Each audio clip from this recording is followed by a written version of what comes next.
Mais tout de suite, l'histoire d'une vidéo en ligne qui fait des vagues, des images du président de la République sur le plateau du JT de France 3 en juin 2008, filmées juste avant un direct. Images tournées à l'insu de Nicolas Sarkozy.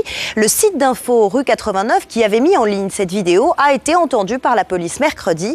Retour sur l'affaire avec Christelle Ploquin et Jean-Thomas Roux. Enfin, quand on est invité, on a le droit que les gens vous disent bonjour quand même. Ou alors on n'est pas dans le service public. Voilà les images au cœur de la polémique cette semaine. Elles ont été tournées le 30 juin 2008, juste avant une édition spéciale sur France 3. On y voit Nicolas Sarkozy très agacé.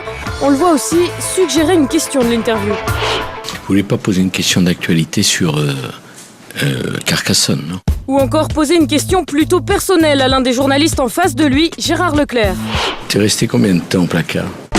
Quelques heures plus tard, ces images volées sont diffusées sur le site Rue 89. Une semaine après, France 3 porte plainte. Que s'est-il passé ce fameux 30 juin 2008 ? Patrice Machuret, journaliste politique à France 3, était présent ce soir-là. Ici, il y a des barrières et vous avez 200 manifestants qui sont contenus derrière les barrières et qui crient « Plus belle la vie sans Sarkozy » au moment où il arrive. Donc lui, il est ici, sa vitre est baissée, il rentre dans le parking de France Télévisions et là, évidemment, il entend les slogans, ça le rend complètement dingue. Il va se garer en bas et il arrive par les ascenseurs. Et il se dirige vers le plateau, qui est ici, le plateau de la régie. Et c'est là, à ce moment-là, et ça, il faut comprendre aussi l'attention des techniciens qui étaient, et c'est toujours le cas, très inquiets sur l'avenir de France Télévisions. Il croise un technicien, il lui dit bonjour. Et cette personne ne lui répond pas. Et c'est sur ce fait qu'il s'énerve vraiment. Enfin, quand on est invité, on a le droit que les gens vous disent bonjour quand même. À 19h, l'émission commence. Madame, monsieur, bonsoir, monsieur le président. Pendant ce temps-là, un journaliste de Rue 89, Augustin Scalbert, se trouve dans les étages de France Télévisions. Il est venu couvrir l'intervention du président pour son site. Et là, je vois sur un écran, un moniteur interne, ces images qui précèdent l'intervention de Nicolas Sarkozy. Il y a 2 ou 3 déclarations qui me paraissent intéressantes. Je me suis dit qu'il fallait que je me débrouille pour trouver cette vidéo.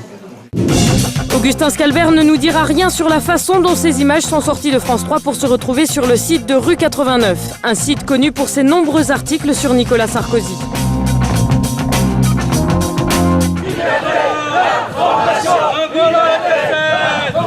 Mercredi, 9h, soutenus par des confrères, 2 journalistes et un technicien de France 3 ainsi que 2 journalistes de Rue 89 sont entendus par la police pendant 2 heures.